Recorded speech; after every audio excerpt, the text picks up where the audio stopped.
welcome to Transcendental Transformation, the place where spirituality and transformation unite. Host Miss Raina imparts truth so that you can break through your limiting beliefs and evolve into a deeper consciousness.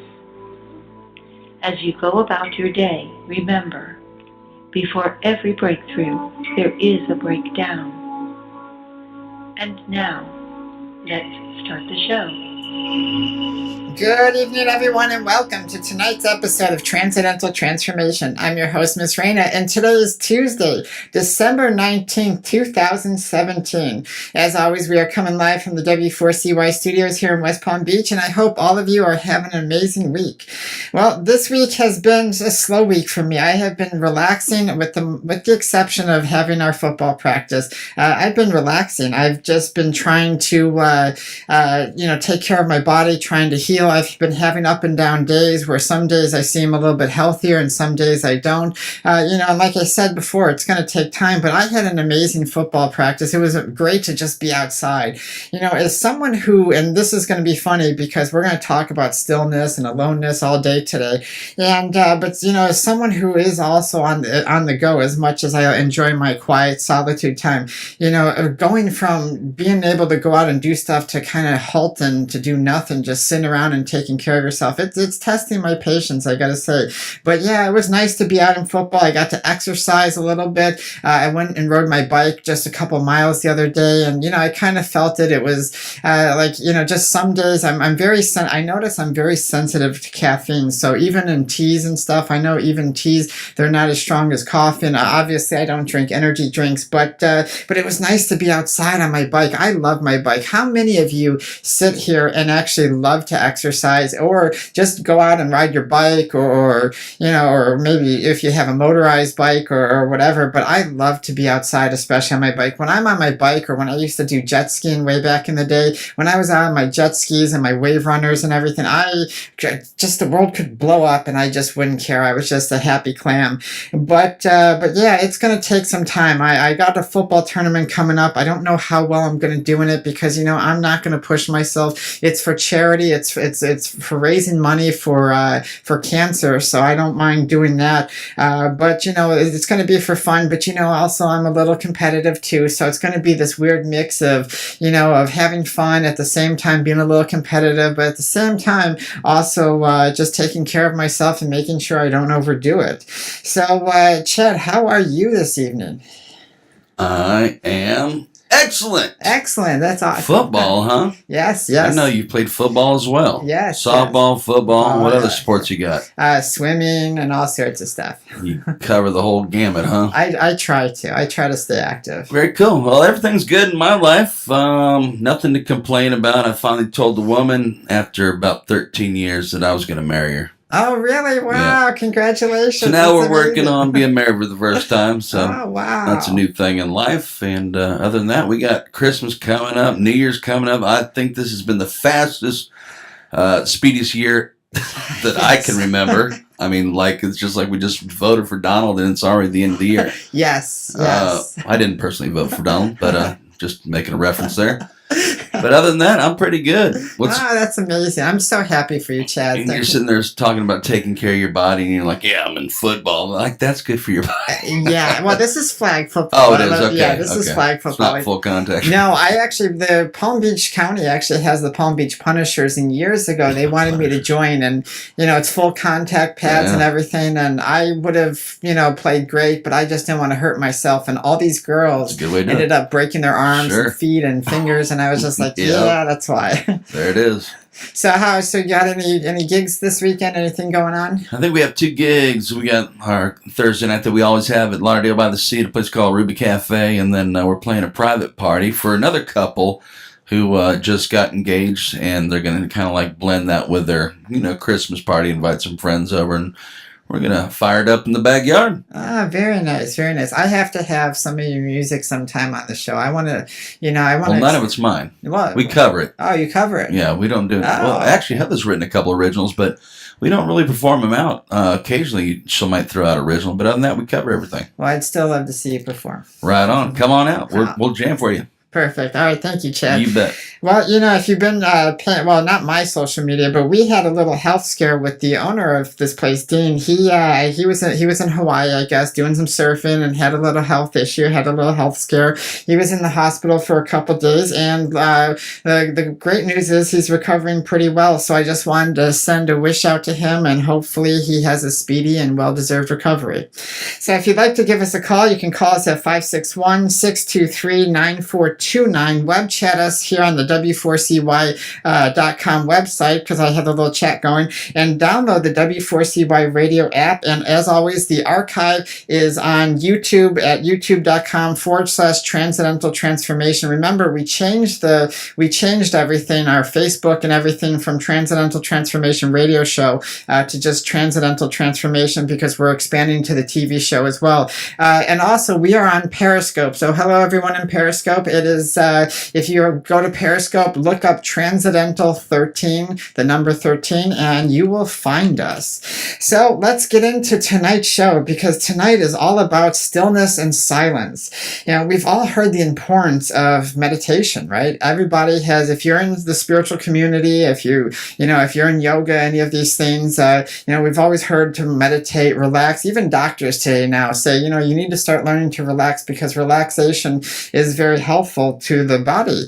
It's making time for us, really, isn't it? And in this society, do we really make a lot of time for ourselves? I mean, I know that years ago, I used to be one of those people that was go, go, go, rush, rush, rush. If I took a moment for myself between the sports I was doing, between school and everything else, I mean, there were some days that I would wake up and I was on the go until I had to go back to sleep. And that was my life for 4 or 5 years. And, it really burns us out. And I think that's kind of why we run out of gas when we hit my age. And I'm not going to tell you my age, but when we hit our age, we start to slow down a little bit. And I think that's because we don't make enough time for ourselves. Learning to be quiet. For some people, we would, to be quiet or still, for some people, that is a chore. I mean, that is something that's unheard of. What's the word? What do you mean quiet? What do you mean stillness? You want me to sit in silence and listen to myself, or listen to my heartbeat, listen to my breath, listen to this stuff, listen to the birds chirping, or whatever's going on? And yes, we have to learn to start making time for ourselves. And this show is not just about meditation and stuff like that. This is a deeper meaning. So I really want you to read between the lines in some of the stuff I'm saying. Because every day, like today, even I had one of my students over, and we sat outside, and there was a reason for sitting outside, not only because it was a beautiful day out. I think it was like 82 degrees, and it was nice. And but my house is, there's a pond behind it, there's some wildlife going on, there's some nice grass and everything, and it's really pretty. And just to sit outside and to share that energy with somebody and be able to transform, even if you're doing something, it kind of puts us in a state of meditation. Later on, we're going to go through some brain waves and some frequencies and everything, and I'm going to teach you a little bit about why those frequencies and everything are important. But quietness and stillness help us find peace within ourselves.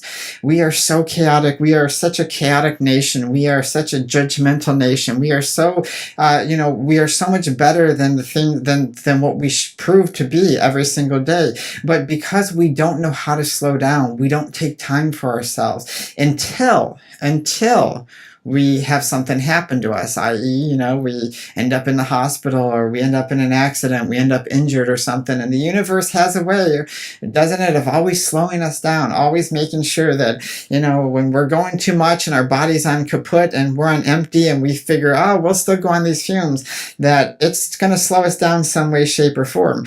But, finding peace within ourselves and finding health on a physical level, and especially emotional and mental as well, is so important. So why is it so important for us to develop the stillness and is meditation the only way to find peace within? Well, the first thing I want to look at today is consciousness. Consciousness is something that we have a term. We hear the terms thrown around as, our formal consciousness, our thinking consciousness, and then our spiritual consciousness, and all these different words get thrown around. But consciousness in plain terms is is a thought, an idea of energy. It's everything that is made up. It's a thought process of all existence. And consciousness is basically a collective agreement of energy. It's a collective thought. And, we've talked about consciousness in other video or other radio shows and everything. But consciousness is nothing more than a thought. And our lives, everything we do, everything we act, the people, the characters we play is nothing more than a thought that we create from side to side. And we're governed based on these laws of our existence. And consciousness is a driving force. It's the driving force between everything that exists, both on the physical plane and the non-physical plane. We are starting to learn, finally, we are starting to get to a point, even though we're young in our evolution, we're babies, we're starting to understand and do research and have the technology to understand that there's more to life, and there's more dimensions, there's more to life than just what we see, than just maybe this side and one other side. And that maybe consciousness is playing out in so many different aspects of our existence that we just think that, hey, we have this one life and we have this one experience, or we're having these experiences and that's it. But consciousness is so much more, because remember, it's a collective agreement. And what is a collective agreement? That means it's an agreement between all. It's an agreement between all laws, all bounds, and all ideas that drive this force. And without consciousness, without this form of consciousness, life, the universe could not exist. It just wouldn't. It's always has and always will be. It's all, we always hear about this idea that we just are. And that's true, because our minds are so simple in the sense of we always want to hear, we always want to figure out, where did it all begin? What was the beginning point? And if we believe in a God, or if we believe in a universe, or we believe in gods and goddesses, well, okay, if a god or goddesses created the universe, or a universe did this, well, then what created that? But what if that type of idea was just always around? What if consciousness was just an energy that always is and always will be? And you have to look at a sense of growing larger than even that, because even that statement is limiting to ourselves.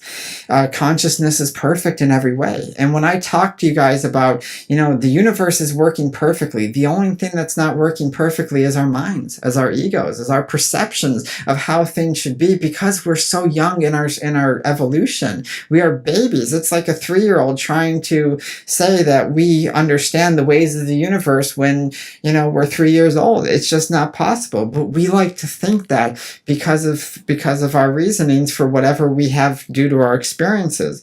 But it's also abundant. And when we look at consciousness as abundance, we like to think right away it's monetary. No, I'm not talking about monetary. I'm talking about the idea of growth, the idea of expansion, the idea of transformation. Imagine an idea that's able to transform, that's able to manipulate itself to different frequencies to manifest itself on any plane it wants to, or create any plane of existence that it wants to. I mean, to me, that would be a form of a high frequency. And consciousness is plane, and that is the existence. So we have to learn, like everything you look at, everything you touch, everything you hear, everything that you experience, whether it's this microphone over here on my computer, I'm looking at Chad, the cameras, whatever it is, my voice, and that is all forms of consciousness. They all exist because consciousness is a thought and an idea. And now we're finding out, well, we've known for a while, that since everything is energy, and that is it, right?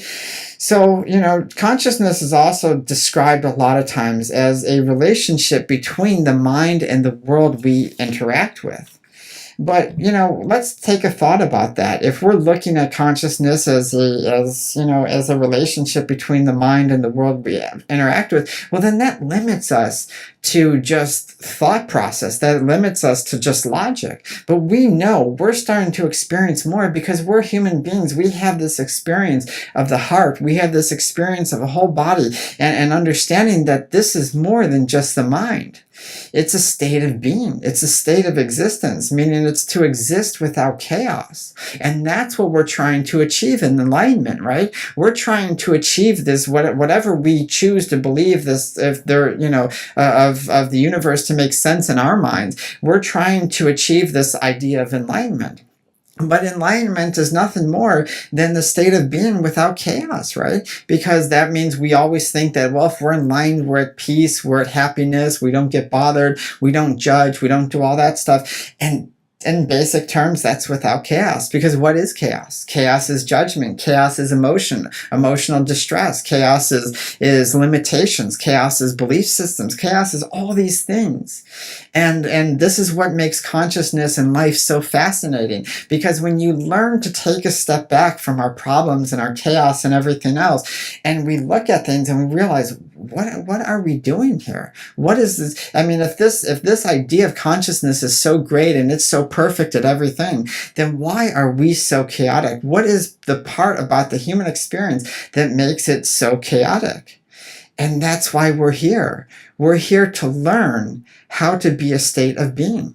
We're here to learn every single character that we come into. We are here to learn about that specific character and those ideas and those challenges that exist in us. We are learning to develop our consciousness, to grow. And you could call it a god, you can call it a goddess, you can call it a universe, you could call it whatever. And remember, this is not an outside source, because consciousness is everything. You are a part of it. And that's why I say you are God. You are that thing. You are the goddess, you are the universe, you are whatever you decide to call it. You are that thing, and it's not external. It's meshed with you.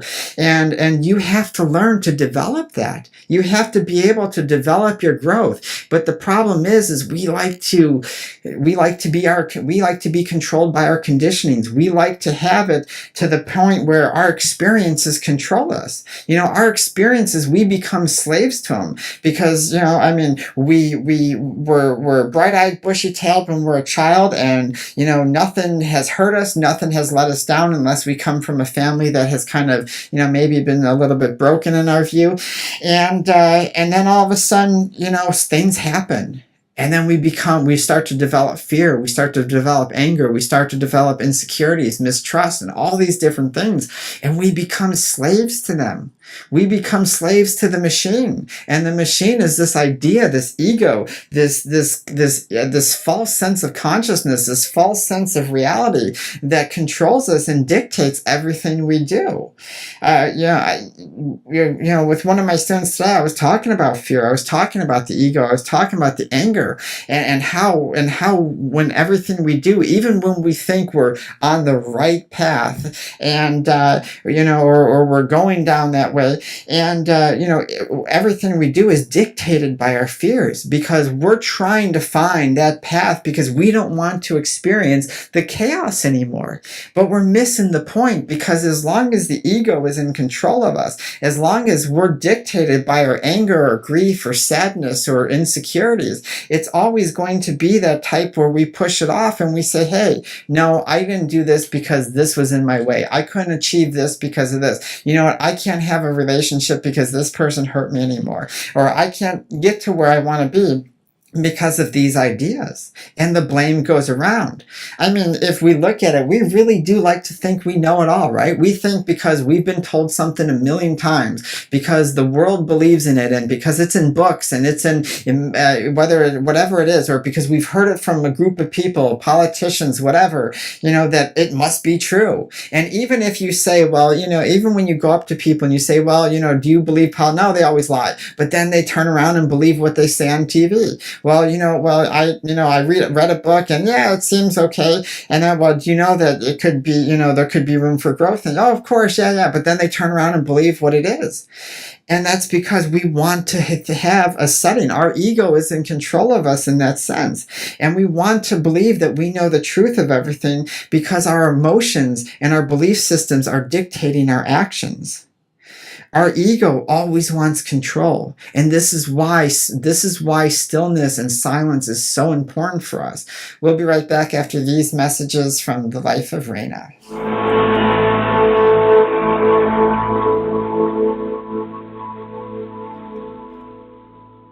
A message from the life of Raina. We live in a world faced with many tough challenges. Our lives become chaotic and filled with disaster ever so quickly, most of the time before we even realize. Our issues beat down our mental mindset, and an imbalance of emotions become prevalent.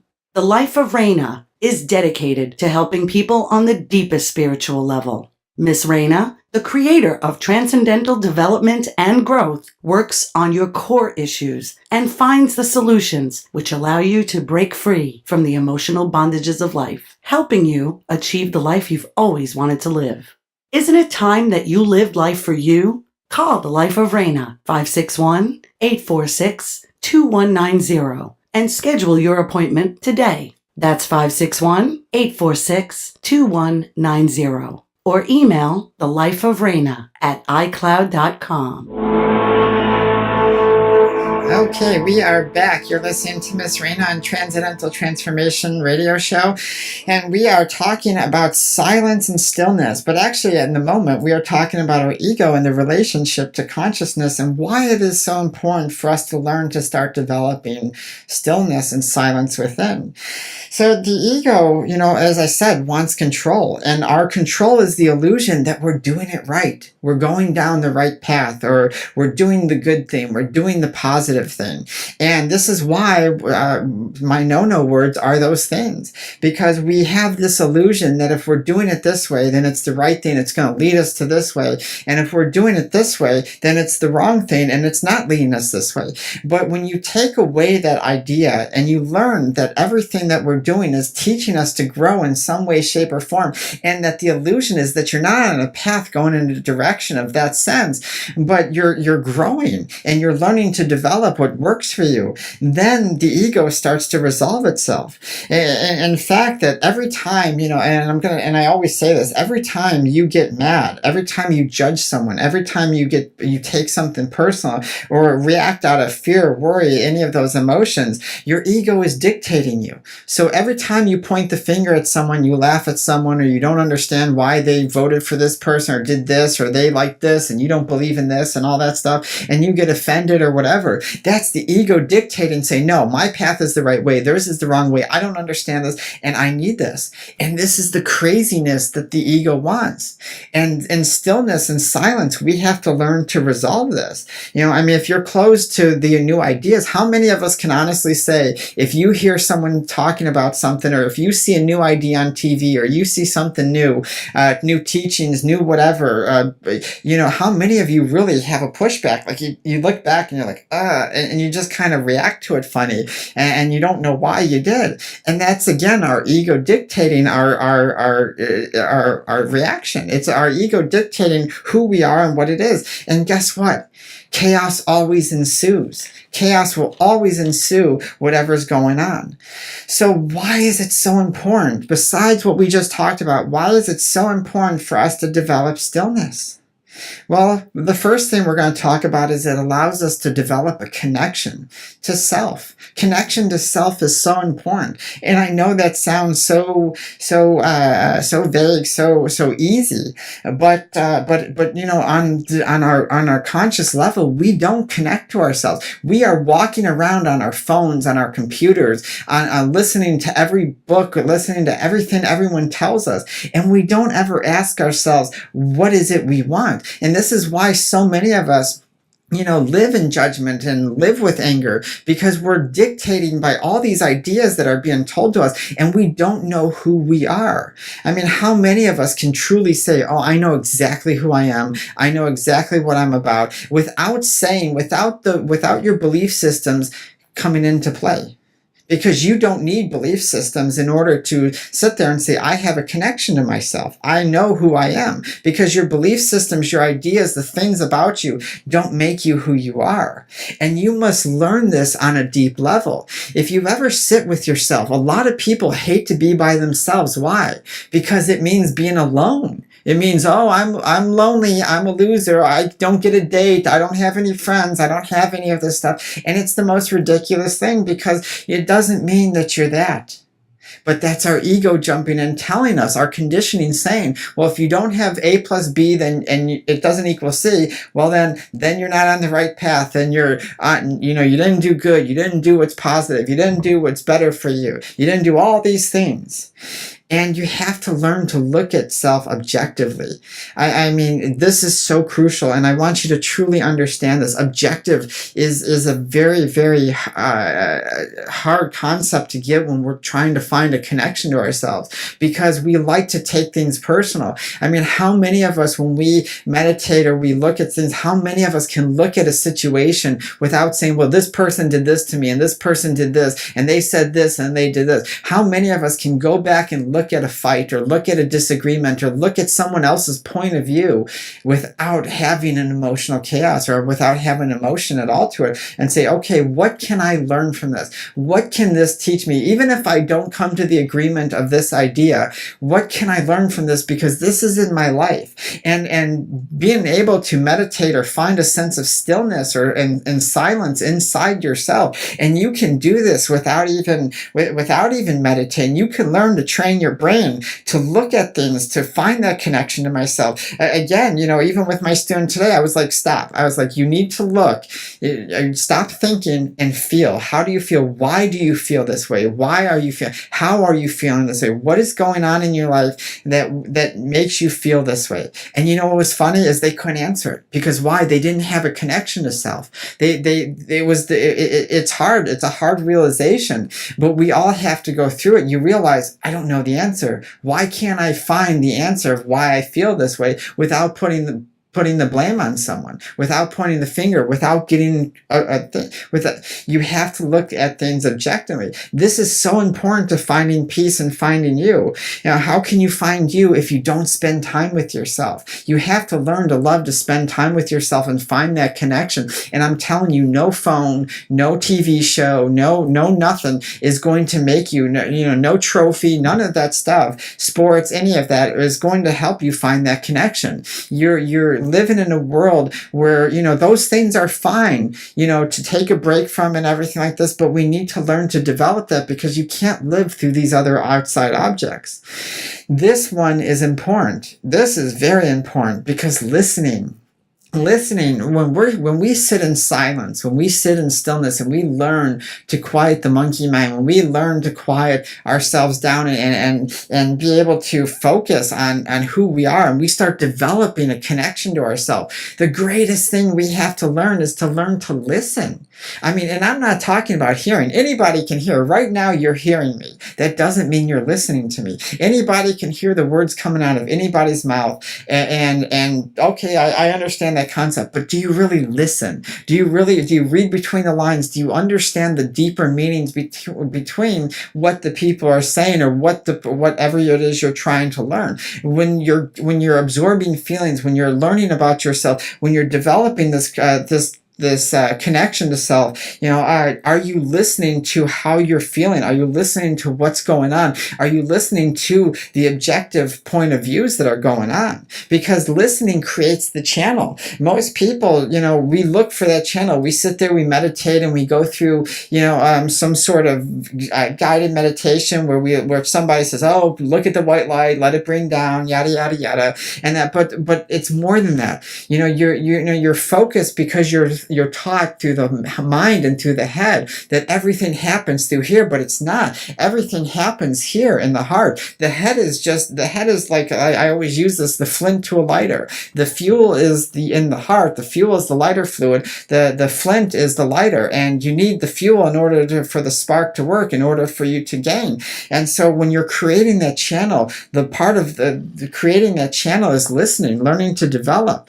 And that's the saddest thing, is that no one listens to it. I mean, like we'll listen to politicians all day, and we'll say, yeah, that's my opinion. We'll hear it one time on the TV show, and then we'll say, yep, that's what I agree with, even if there's no backing to it, just because we like this channel and we like this side, or we like this whatever, we listen to it. Same with the media, same with religious, spiritual, even on the spiritual community, even on my side too. And that people do the same thing. We make up our minds, and no matter what is said, we automatically agree with it, because we don't want to listen. We just accept it because we feel that these ideas are going to bring us a sense of self, or bring us a connection to ourselves, and we don't listen. And I don't know how many people will come to me and say, oh, Miss Raina, let me, I want to help, or let me take one of your classes. And then as I'm talking, doing stuff, all they're doing is trying to talk and trying to show me what they know. And it's like, no, you're not listening. You have to learn to develop this sense.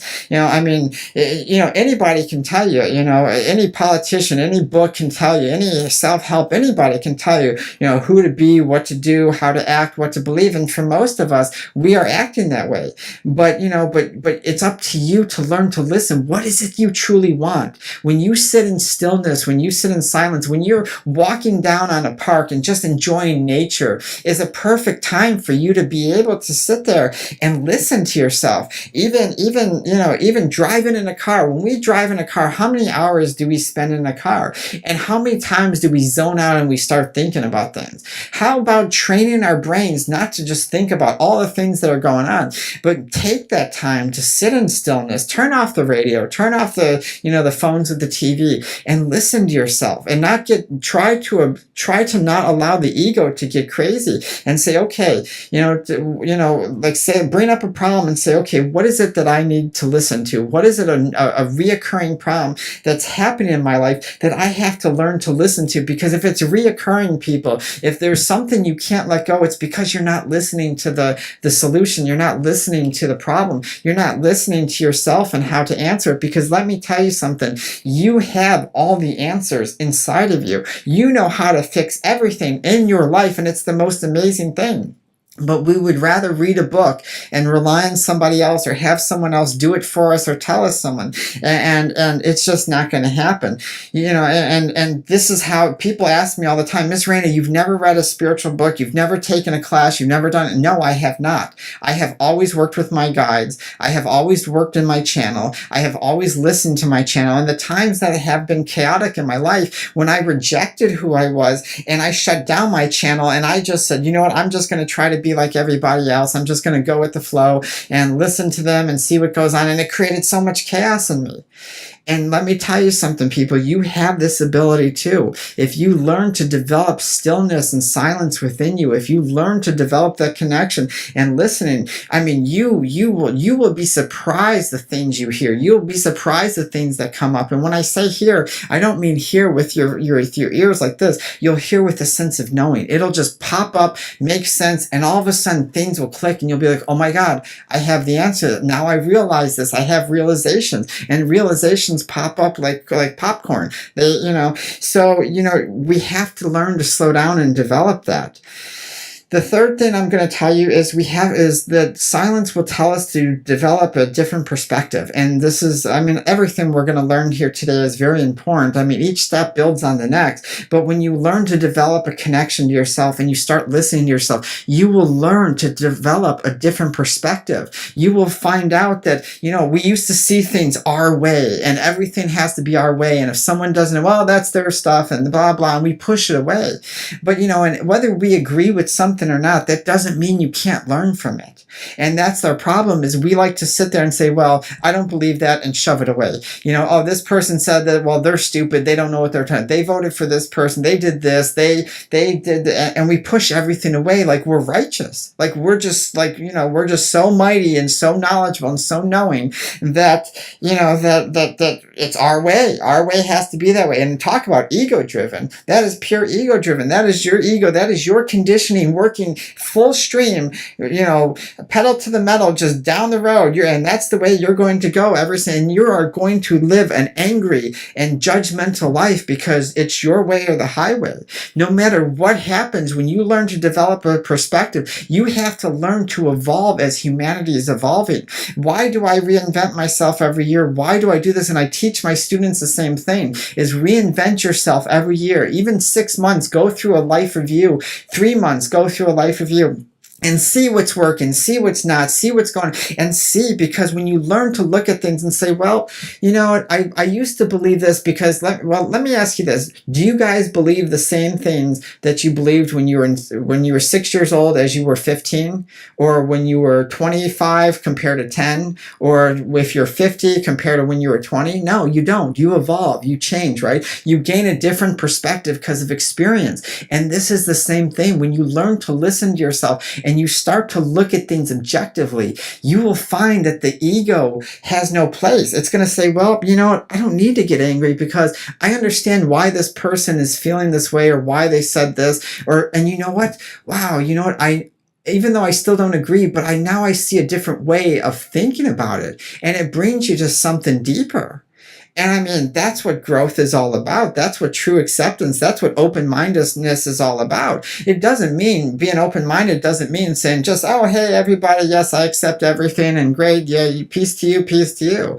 It means being able to grow. It means having those different perspectives and challenging your own perspective. You have to do it. You know, in medicine, that, you know, you have to be able to grow. Everything changes all the time. And as I've said it a million times, that's why they say practicing medicine, because when you practice things, what may be, you know, the thing today is not going to be the thing tomorrow, because it's going to transform.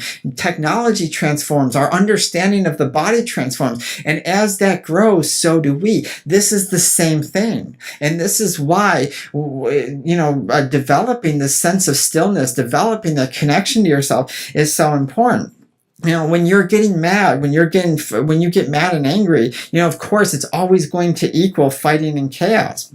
It's the number one reason, you know, a different perspective is the number one reason why you can't resolve. How many of you have unresolved issues? And I'm sure everyone's raising their hand. You know, how many of you have unresolved issues of things that you just can't seem to get over, or you think you're over, but then when it's brought up again, you get all bent out of shape.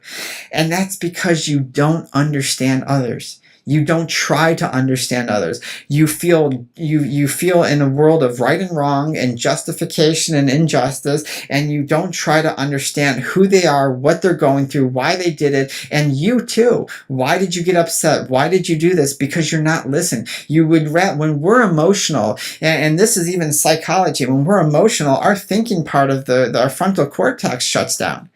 And so when our frontal cortex shuts down, we go in fight or flight mode. When we get into a fight, when we become angry or sad or grief, and that, we are automatically going in fight or flight mode. It's right away fight or flight mode, and we're not going to think. That's why, how many of you have gone to psychologists or psychiatrists or somebody, a licensed mental health worker, and you know, and they tell you, when you get upset, walk away from it. Don't talk when you're upset. Don't do this. It's for a reason, because your brain has to switch back from fight or flight to thought, to rational thinking, to the frontal lobe the frontal cortex has to click back on. It has to switch back on. But we don't want to understand, do we? Because we're too busy being righteous in our own mind. You know, when we truly believe that our way is the right way, and our way is the only way, our perspective, our open-mindedness becomes shallow and pedantic. It is instead of learning, instead of gaining knowledge, instead of trying to understand the purpose of what we're going through, we'd rather point the finger and say, well, you know, I just don't agree with that. You know, we try, our ego tries to upstage the people. It tries to upstage, like, I'm not going to let this person push me. How many of us are going through a bad breakup right now, or in our mind, a bad breakup? We love this person so much, and we thought they were everything, and then all of a sudden they turned out to be nothing like we thought.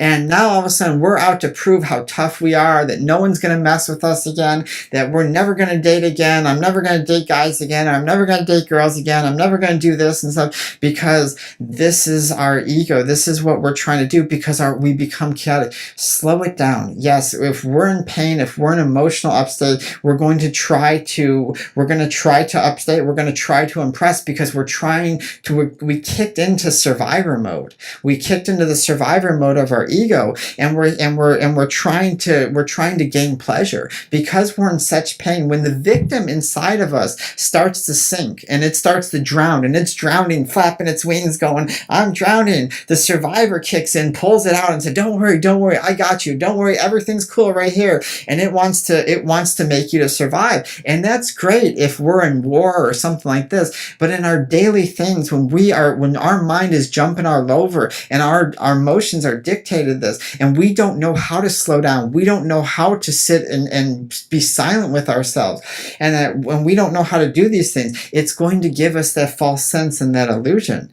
And it's the number one reason why we're reactive and emotional and angry, when we don't have that perspective. So find the perspective. When we have more perspective, we're going to find that we're less emotional. It goes hand in hand, and you have to start taking a step back when you're angry, when you're upset, when you're hurt. Me personally, I love to exercise. I don't know about you guys, I don't know, but I need to expend that energy, because when emotions, I'm not going to get into that, because that's going to be down the road. We're going to talk about emotions, but when emotions become chaotic and they become out of control, you have to expend that energy.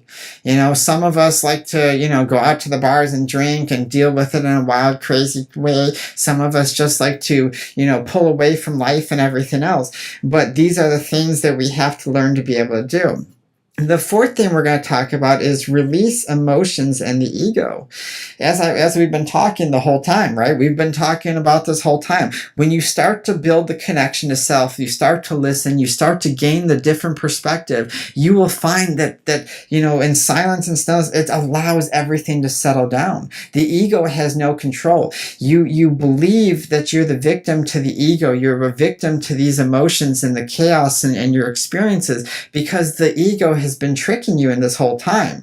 And imagine what would happen if you were able to silence the monkey mind and be able to take a different perspective. So we're going to get into right away. This is all part of releasing the emotions. I'm going to talk about the brain waves really quick. But the thinking mind, which is the beta waves, is the hertz is between 14 and 40 hertz. And the beta is responsible for logic, alertness, critical thinking. It also contributes to stress, anxiety, and restlessness. This is the nagging voice. When you're in beta mode, this is the nagging voice that tells you you're not good enough, you should do better, you need to keep going, you can't take a rest, blah, blah, blah. It's the nagging voice in your head that tells you to do everything. And it's also the control of how you're going to be dictated, which way you're going to go when you make a choice.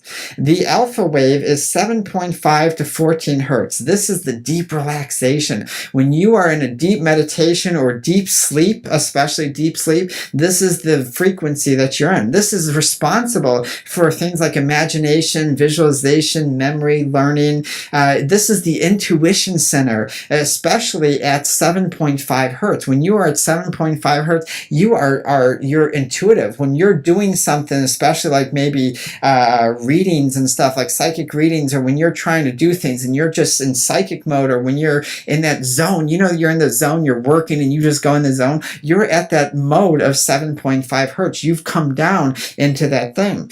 The theta waves are amazing, because the theta waves are from 4 to 7.5 hertz. This is the light meditation to sleeping waves. This is responsible for the deep spiritual connection. When I do a show, when I channel, whenever I do something, or anything that's creative, especially in the sense of transcendental work, I'm always at the theta wave. I make sure that my frequency goes down to this, and that's so that I'm able to connect to myself. When I was talking, it allows you to develop a connection. At first, when you're meditating or getting in that zone, doing a walk, exercise, whatever you're doing that gets you in that zone, you're going to hit the alpha wave first, and you're going to learn to that, and you're going to think, wow, I'm so deep. But yet there's another deeper level, and that's a theta wave. This is the unity of the universe. This is the profound clarity. These are the aha moments, the inspiration, the profound inspiration that you just look,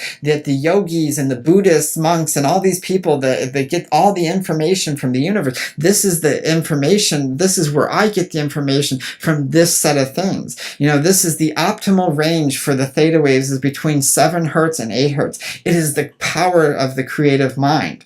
The last one I'm going to talk about, because there's 2 more after this, but the delta wave is 0.5 to 4.0.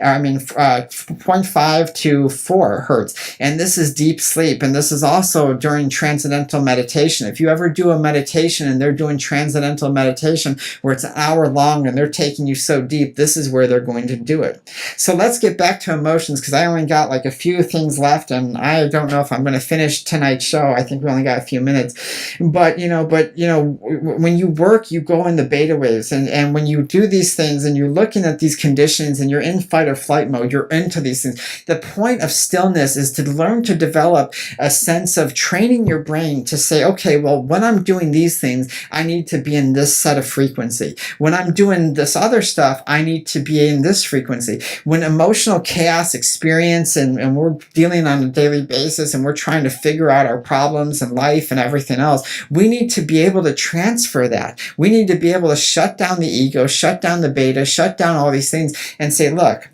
let's take a step back. And this is why meditation is so popular all over the world, because because most people don't know how to do it other than meditation. I mean, how many of you only know how to, okay, well, how do I get to the level? Well, meditate. There's many other forms for us to be able to do this. But, if you're go, then you're controlled, your conditioned patterns. Your conditioned patterns is in beta waves. And that's why for many of us, our minds race constantly. How many of us at night, how many of us during the day we're go, and then at night our mind flips on and we got a million things going on. It's because our conditioned patterns don't allow us to.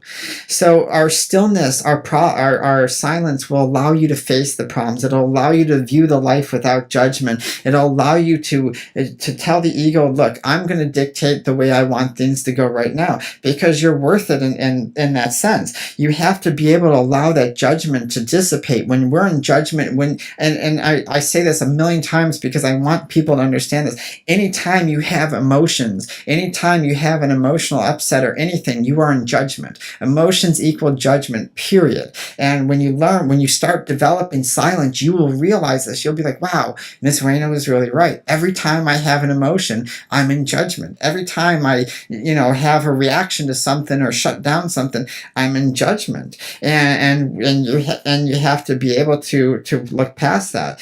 Don't worry about the past or future, because it doesn't exist. When you sit here and in silence and you learn to develop, or I'm on my bike and I go into meditation. I don't just meditate on my meditation pad in front of my altar and everything. I go on my bike when I'm working out, when I'm lifting weights, sometimes even in softball, I'll be out on the field and I'll go into a meditation. When I'm fishing, when I'm doing all these different things, I've trained my brain to be able to do that. Even when I'm working, when I'm preparing these radio shows, that's what I'm doing. When I'm writing, all of a sudden I'll be on a block and I'm like, okay, I'm in beta.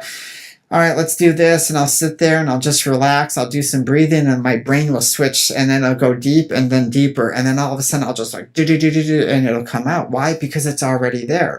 It teaches you to appreciate the now and be in the now. We're so busy, and a lot of our chaos comes from where? Our past and our future. What's going to happen tomorrow? What happened back in the day? But we don't appreciate today. How many of us are living, right, listening to the show and just appreciating what's going on right now, and our mind's probably racing. For most of us, our mind's probably thinking of the past and present and all these different things as I'm talking. But listen to now. Focus on now. now, and this will bring you that. I mean, the now is the most amazing thing. I love the now. I don't worry about tomorrow. I do plan for tomorrow for some things, but tomorrow will take care of itself. The past is already done. Why do I need to worry about that? But no, meditation is not the only way. You can try things like yoga, anything creative, writing, painting, singing, dancing, working out, exercising. Like I said, I just lose it when I'm focused on exercising and I'm riding my bike. Sometimes I'll ride 15 miles and I'm like, what just happened? And I've just realized that I put myself into there, and then I realized I came up with ideas for things because I allow myself to do that. So people, let me tell you, it is worth it. Try to develop some stillness, silence inside yourself. Calm the monkey mind, calm the ego, and I promise you that your life will change. All right, everybody, that is tonight's show. And look, I got 1 minute left. If you'd like to follow us, you can follow us on our Facebook at facebook.com/Transcendental Transformation, all one word. Follow us on our YouTube to look for the video archive at youtube.com/Transcendental Transformation. Visit our website, soulandspiritguide.com, and sign up for the newsletter to receive special VIP access to the website and special guest offers. Email me at transcendentaltransformations@gmail.com. Visit w4cy.com website, and always remember to believe in yourself, and it's not our abilities or our talents that make us who we are, but it is our choices. Thank you, and have a wonderful evening.